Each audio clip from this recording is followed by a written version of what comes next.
folks, welcome to the Waterman and the Chef. I am obviously the Waterman part of it, and Gwen is the chef part. We have Pax River getting their input into the middle of it, and it's all good. We are right out front of the harbor here, as you can see behind me. We didn't go far. We intentionally just came here. We're not trying to go catch a limit of oysters, but I just want to show you guys what goes into actual hand towing. All the mechanical stuff that's here. This is a tong puller. It actually does assist, a hydraulic assist, and help you pull the hand tongs. I'm just going to make a few licks, and I'm going to just pull them by hand and just kind of show you guys what's going on. The drag chain is out in front of the boat. It lets the boat just kind of drift slowly, and it's not anchored. We can ride around on it, but it holds the boat still enough that we can actually feel what's on the bottom and go to work. Little lost art. We stopped here because I used this. It's a sounding pole. Not the younger generation doesn't even understand this today. They just decoy into somebody who's actually working, who found them. They don't even know what this is. You take this sounding pole and you feel the bottom with it. You push it down. Yep. So the bottom feels crunchy. It feels. If it's soft and muddy, guess what? There's no oysters. If it feels crunchy, then you're on a few oysters. So that is a lost art. Not a lot of people even use a sounding pole anymore. So just for the sake of what we're doing here today, I'm going to go ahead and I'm just going to make a few licks, and I'll kind of explain to you what's going on as I'm doing it. After we catch a few oysters, we'll go back into the kitchen. I'll break them down, shuck them, and then that's where the chef part kicks in. She's gonna twist them up and make some kind of yummy recipe. So your basic hand tongs, here they are. These are modern, way modern. The heads on these are 40, I think they're 42 inches, 44 inches. Used to be 16 teeth and probably this big only. But now with hydraulic assist, then now it's to the point where they get bigger is more. It's basically like patent tonging. The more you can pull off the bottom, and the faster you can do it, then the more repetitions, then the more efficient you are. It really all comes back to hand towing. It all comes back to you have to have a feel for it, kind of a knack, if you will. You just feel. You put these down while they're closed. Got a big jet here again. You put these down on the bottom while they're closed, and you feel around. When you feel something sticking up, and it's not just shells or cinder or mud, and you feel something, then you start raking them like you're raking leaves. You'll see here in a second. You just kind of rake them together, and then you bind up, and you close what you call a lick, and you pull it up and dump it on that board. Once it's dumped on that board, the culling board, then we'll pick through it and we'll pick out what's good and legal, and what's not goes back. Hand tonging is probably the best thing there is for this bay and for oysters. It cleans the shells, it turns the bottom over. When we do have a spat set, the spat has something to bite to because the shells have been turned and cleaned. You're never going to catch them all hand tonging. You just won't. That's just how it is. So let me jump up here and make a lick or two, and I'll show you what I'm talking about, and we'll just go from there. Tongs go overboard. They act like scissors. They're just a giant pair of scissors is all they are. The pin is specifically placed, and that's what they call a stride. So when you open up the top, the bottoms open up a certain amount, and those two heads that you saw up here, those metal rakes, rake everything together. Then you pick everything up and we dump it on the board. All right. So to do that, you got to jump up on the washboard, and you kick the tongs around with your foot just like this. Hey, wait, that feels pretty good right there. So you just open them up and you start raking. Remember those big metal teeth that were on those heads? I don't know if you can hear that or not, but so there it is. Now that's what you call mending a lick. We made a lick and we pulled it together, and now you can hit the button and let the machine pull them. But in the day, it was just like this, hand over hand. You got to pull with your legs. Get them up here, now you're boarding the lick.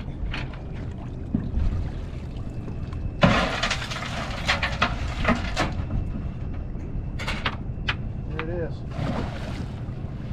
That was probably 4 or 5 oysters, which you you'll make a good day's work. At 4 or 5 oysters a lick over multiple licks, especially when you're using the machine, the tong puller, it pulls harder, faster, and man, it doesn't take many of those and you can make a day's work. See, here, that felt pretty good right there. Rake them, keep raking. You can kind of feel them. You'll feel them kind of flipping up and lifting up and getting into the tongs. So I think I raked 2 or 3 into that lick, but so you keep feeling. I don't have quite an there's it feels good right there. Now the oysters, they kind of stick up out of the bottom. A lot of times, well, I'll say that. A lot of times they'll lay flat, but the cinders and the shells and the mud and everything is soft. But the oysters are elevated, and you'll feel them. It's a hard, it bounces back, tongue kind of bounce back to you. You'll feel it. They talk to you.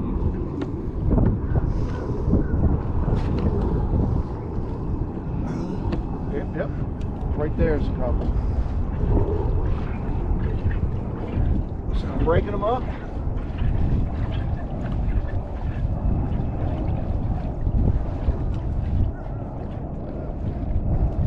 There it is. All right. Time to board the tongs.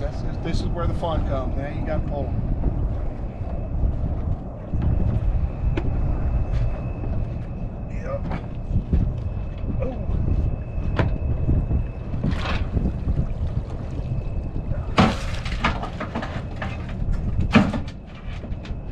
Let's take a look at these oysters real quick. We've made a few licks of oysters. We throw them up on the table here. This is where the rubber meets the road, because this is you gotta be fast enough at this. As licks are coming to you, you have to be able to decipher what's good and what's not, and you have to be able to do it pretty quick. That right here is 3 inches. This is a given, we know that. This part of it is for chopping mussels, blisters. See what I mean? It's for knocking stuff off the oysters that you don't want. All right. So you look at this oyster here. That's a good live, healthy oyster. You know that oyster's over 3 inches. I mean, just by looking at it, you know it is. I mean, look at it. See? Way over 3. Inside to inside is 3 inches. You measure from the hinge to the bill, and if he touches, he's good. All right, so he's good. All right, let's see what we got here. This dude, he's questionable. You got to knock a butt shell off. He's good. He's 3 inches, way over 3 inches. Look, see? Way over. There's one that's close. Where's one that's close? This guy's close. He might not make it. So you clean him up a little bit and you look at him. He'll make it. See? He makes it. All right, look at this guy. That son of a gun's not 3 inches. Watch. See that? From hinge to bill, he's what? Good 1/4 inch short. Guess what? See you next year, my friend. But what you do is you look these over, because as hard as it is to scrape them off the bottom and bring them to the top, you don't want to throw ones back. Look, man, that sucker just misses. Look at that. Boy, that's painful. Just enough, but guess what? See you next year, my friend. Butt shell goes off. That oyster's plenty big enough. Look, all this is new growth. See how thin that bill is right here? Man, that's all new growth. These oysters are healthy, they're growing. Man, it thrills my heart. Look at that little guy. All right, he was hanging on with this dude. They were paired up. He thought he was happy. See you in 2 years, my friend. Butt shell's got to go. Clean oyster rides with us. Big enough. Big enough. Big enough. Okay, here's a new one. All right, this is a box. Everybody's been in that game where you've got a bushel of oysters or a mess of oysters. You shuck one and there's nobody home, right? There's where he is in the wild. So, for whatever reason, this oyster didn't make it. Everything was still there. He was still good to go. But the good news is we've cleaned him up now, and we'll chuck him back and spat little small oysters from next year. We'll find him and they'll be good to go. Here's a pair right here grown together. I don't believe either one of them's big enough. Nope. I'll still separate them and send them back. Okay, so all the other stuff that's not an oyster, it's just shells, it's blisters, it's a byproduct of what we're using. Look, there's another box right here. See? Looked like an oyster, but nobody's home. So it all goes back. Everything goes back. Whatever you don't use goes back. See this oyster right here? You knock that butt shell off of him, look. Man, he's close. Guess what? Ain't close enough. This one's big enough. See that? He touches. Hinge to bill. That one's plenty big enough right here.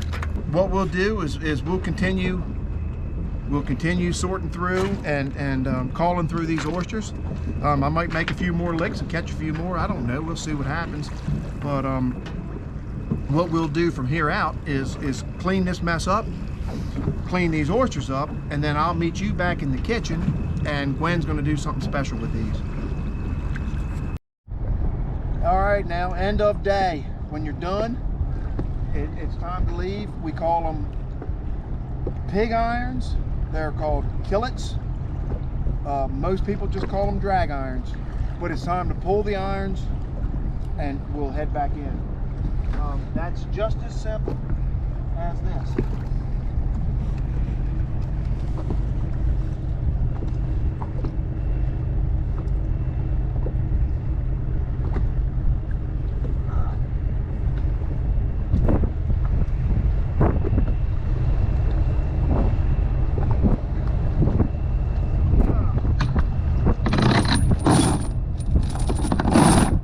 That's the end. All right, so we are back in the kitchen now. A little chilly outside today on the water. Yes, it is. But you got us some gorgeous oysters. So yes. You're going to show them how to shuck them, and then I'm going to create two really awesome dishes with it. One is a kind of a poached oyster in heavy cream and a bit of sherry and wild mushrooms, actually oyster mushrooms. And then the second one is it's a riff off of one of the winners of the National Oyster Cook-Off contest that I judge every year here in St. Mary's County. And they're crispy, panko crusted oysters with a buffalo blue cheese sauce. And they're good too. They're so good. Yeah, they are. So good. All right, so let's start. You show them how to open these babies. All right. A lot of people are intimidated by these guys. It's an oyster, that's what it is. It's nothing special. If you look at an oyster by design, it's got a curved side and then this side curves in. personally, I like to go put the curved side away from me, the outside curve, and start in from here. This thing has two points that attach. One's right about here, and the other one's right about there. They're both right there, and that's his whole existence, as he just pulls that shell together. Those are the two muscles. Once you get through and you cut that muscle, then that's it. He's done. You can work with him and cut the other muscle, and then the meat, the oyster, is there. Now there's two different ways, two different approaches. Some people like to take a shorter, stouter, thicker knife like this one here. Jamie, where is Jamie Abel with Chesapeake Blade and Tool. Chesapeake Blade and Tool. Jamie Abel gave me this one. And if you want to attack it from the back and hit the hinge end, there's a hinge in the back and a bill in the front, and the muscles right there. If you want to hit the hinge end, you take a short, thick, stout knife, and you can get it from the hinge and crack it that way, and then go in. But that's not the Eastern Shore. No, that's not the real way to shuck an oyster. I'm a purist, and friends don't let friends shuck like that. Now, it is also, on a sidebar, it is in the state of Maryland, it's illegal to shuck oysters without first opening a cold beer. You have to do that. But not just any cold beer. I mean, if you guys can't afford the good stuff, then get whatever you want, but it's got to be a cold beer, and there it is. So, we have that. I like to shuck in from the bill end. That's the way I grew up, and that's the way we did it. It can be a little tedious, it can be a little tricky. A little dangerous. It can be a little dangerous. A lot of times, if you don't have, I've got gloves that I wear sometimes. What you need to be cautious of and concerned about is that if this knife slips, it's an immediate stab to the hand. And that's the last thing you want to be, is at the cocktail party joking and laughing and having fun with your open cold beer, and then a trip to the emergency room to get some stitches in your hand. They'll get you when you least expect it. No matter, regardless of which way you're shucking them. These things have jagged edges, they'll cut you. You have to be a little bit careful with them. If you don't have gloves and you don't want to wear gloves, man, just take a tea towel, just a regular dish rag, and throw over it and hold it with that, because chances are then you'll stab that. You got to be careful with these parts of your fingers that are on the knife up here, because if you do slip, then you jam your hand in that way and you'll cut your fingers up here. Making this sound appetizing. I know. I'm just saying, just safety first, y'all. Y'all have to be careful with these things, because they will get you when you least expect it. But so now the only trick that I can tell you to do is you just have to kind of, the way the knife is, it's rounded on the tip, and you just kind of wiggle that in this type of a motion, a rocking motion, and that'll start to get you into the shell. See, there you go. Now that you're in, now I know that muscle's right here. So you want to get in that, turn it edgeways, crack it open, cut that muscle. Once you cut the muscle, Fight's over. that's it. You win. He is done. There's your oyster.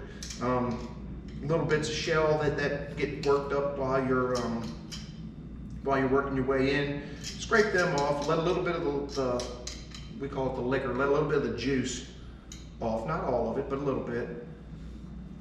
There's your rag helping you out again. You cut the bottom muscle, and there it is.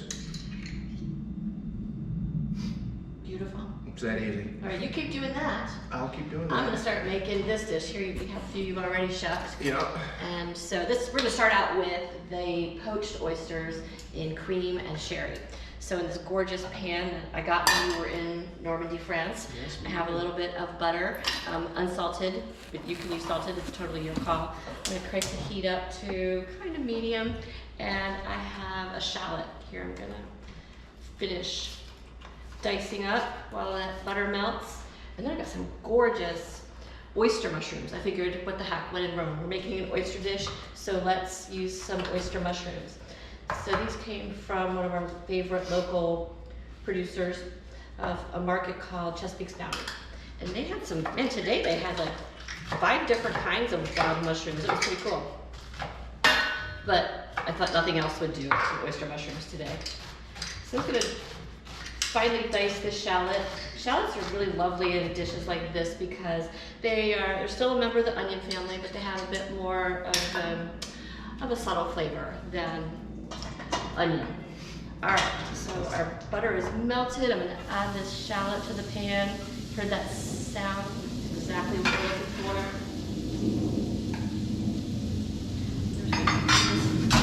Got a little toss. So that all that shallot gets coated in a little bit of butter. Because everything's better with butter and bacon and wine.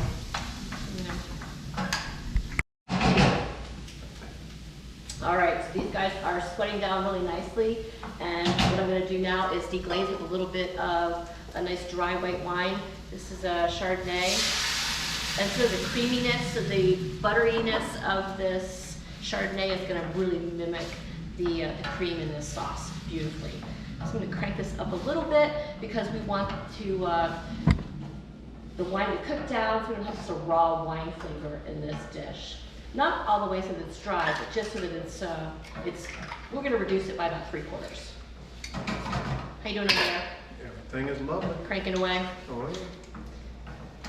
So I love, as part of the Oyster Festival every year, they have a shucking contest, which is the national shucking contest. And man, those folks, men and women, crank out some oysters in no time. It's definitely one of those skills that takes practice. Oh, yeah. Practice. Yes, it does. Now you are not throwing those shells away. What are you going to do with them? I Conservationist. Yes, I take all of my shells back to the river and put them back on the oyster bar where I caught them. It's really kind of important that these guys get back overboard. What ends up happening is when oysters spawn, they go through their cycle, and when they spawn and they generate or create spat. Spat needs something to catch to. If there's not stuff like this out there for them to catch to, then they don't make it. So it's real important to put the shells back in the bay where they belong.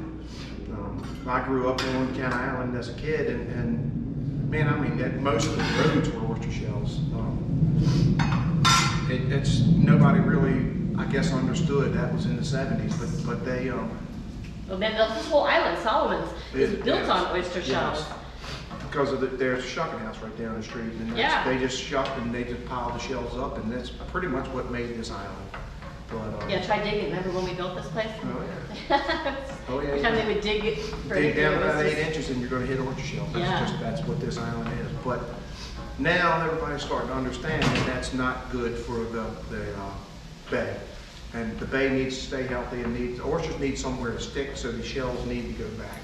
Yeah, they just spend their life. Once they attach to something, that's it. That's where they stay for the rest of their lives. Yeah, they're done. And oysters, you keep calling them but oysters are interesting in that they can change their sex over the course of their life. I think, yes. Yeah. I don't know a whole lot about that whole end of the scientific end of them, but people call them mollusks and everything else or whatever, but it's a bivalve is what it is. It's a bivalve. It's just a little pump that just pumps water. That's all it does, or she, or it. That's all it does. Yeah. All right, so I put those beautiful wild mushrooms in there, those oyster mushrooms, and again, those have sweated down and softened. And now I am going to add your oysters to this dish. Nice. With the liquor, the reserve liquor. Yeah. And let's just give them a quick toss. A little bit of kosher salt and cracked pepper. And then I'm going to throw in some fresh thyme. The whole, stem, leaves, and everything, because it just is a pain to pull the leaves off of there. And then a fair bit of heavy cream. We're going to let those oysters kind of turn the heat down a little bit. We're going to let those oysters sort of poach in that liquid, and then it's going to gently cook, because you don't want to overcook them on too high of a heat. What happens is all seafood tends to get overcooked and hard and like little rubber balls, not the look that we're going for or the taste or texture. So I'm gonna turn it down to kind of medium-low. Just gonna let it go. And the oysters are gonna cook, and the cream is gonna thicken slightly. It's gonna have this luscious, gorgeous sauce by the time it's all said and done. We're gonna finish it with a little bit of sherry and maybe a little bit of Parmigiano Reggiano on top. Sound good? Oh, delightful. Yeah, and then we're gonna serve it with some gorgeous toasty baguettes. All right.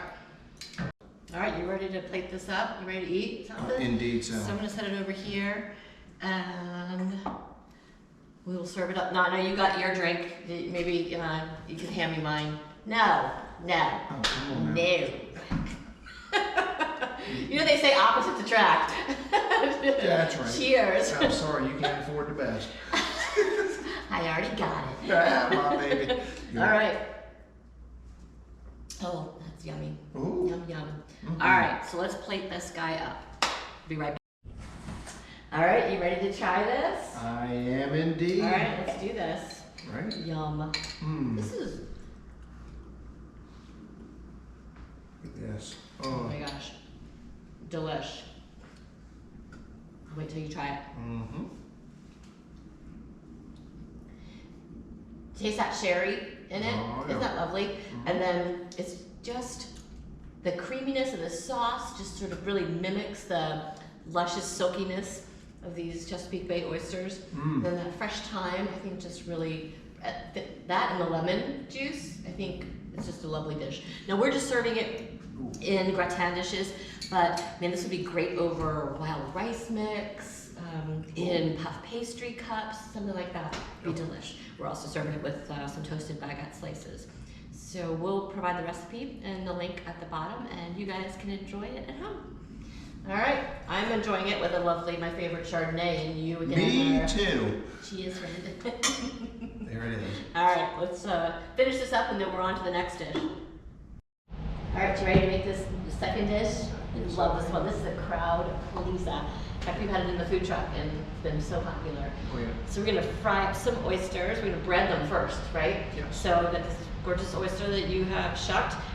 So the classic breading station is seasoned flour, all regular, all-purpose flour, and we have salt, pepper, and then like to throw a little bit of cayenne in there just to give it a little extra heat. And then we have whole eggs, or you can do whatever form of egg you want with a little bit of water in it, beaten up. And then finally, we're gonna end with panko breadcrumbs. Panko are Japanese breadcrumbs. They're a little more coarse than typical breadcrumbs. Makes a crunchier finished product. Yep. So, if you, this is the classic breading station. And a lot of people think, oh, well, I'll just skip the flour and I'll just go right to the egg and the panko. Don't do that, because if you ever have done that, and what happens is what? Whoop, the breading slides right off, right? Believe it or not, the flour is really important in this process, so do start with the flour. So, Don's gonna do it, yes. But the important, I mean, it's simple, but it's not always easy, right? No, it's not, and then it gets confusing because everybody has done this, has breaded anything, and you end up with these big mittens of clustered up fingers of just nastiness. Yeah. And it's like glue. Indeed it is. The flour and the egg get together, and it just, boy, does it make a mess. Now, the thing to remember is you want to use a wet hand and a dry hand. And never the twain shall meet. And never the twain shall meet. So when you grab this oyster, it's wet. I do, yeah. It's in its own little liquor. It's in its own little juice. So you grab this oyster if you can down there. It's slippery little sucker. So okay, there's your wet hand. All right. Into the flour he goes. You don't want to stick that wet fingers into that flour, because then it's all going to get, there you go with your big claw mittens again. So you take your dry hand and you toss it around the edges, and you get the oyster all the way covered, flip him around a couple of times. Now see how that just comes right off your dry hand, everything's good. So now that's dry now. Okay, into the egg he goes. Guess what? Now he's wet. So now you take your wet hand and get him out of the egg bath. Into the panko he goes. See, now your hands aren't really, all that stuff just comes right off. It's just wet hand, dry hand. Now he's in the panko, the breadcrumbs. Well, here we are, we're dry again. So, dry hand, And you toss them around. And I know you're all looking at us and hearing this and going, what a bunch of idiots. Yeah. But I'm telling you what, I don't care how many times you've done this in your life, you get in a hurry and you forget, or like somebody texts you, or the kids call from another room, and then you stick your wrong hand and you're like, oh, come on. And that's as soon as you do one of these deals, now my wet hand goes in the flour, look. Yeah. Now I'm starting to get the mess. If you go back in the wet with that, gosh, now it's even worse. And then, oh gee, you go in the dry again. There you go. Everybody's had those fingers, right?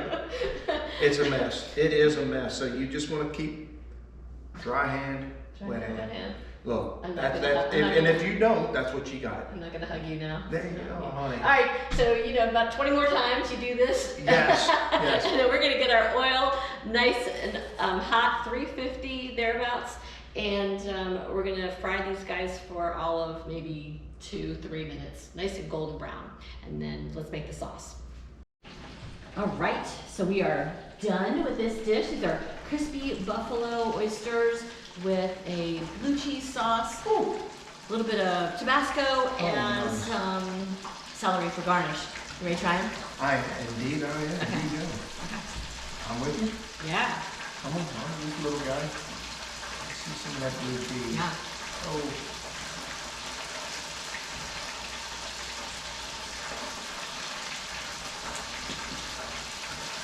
Love that. Look at that crunch. That panko on the outside. Yep. And that silky oyster on the inside. And that blue cheese. And then the top of that cayenne. Love it. Look, the oysters are cooked all the way through. They're beautiful. Wonderful. Yeah, not overcooked. Ooh, I got a little bit of that Tabasco now. Yeah. I'm still drinking this wine. But man, you know what goes great with this? Other than that. Sparkling wine. They're wonderful. Sparkling wine. Get a great glass of like Cava, Prosecco, an American sparkling. Delish. Okay. I'll get with you on that. All right, well, we are still frying oysters. We're just going to keep eating here, but be sure to check us out next month when, I don't know what we're catching next month. What are we catching and cooking? Oh my. It could be anything. Catfish. We could be on to anything. Stay tuned, you guys. We'll see you from the Waterman and the Chef.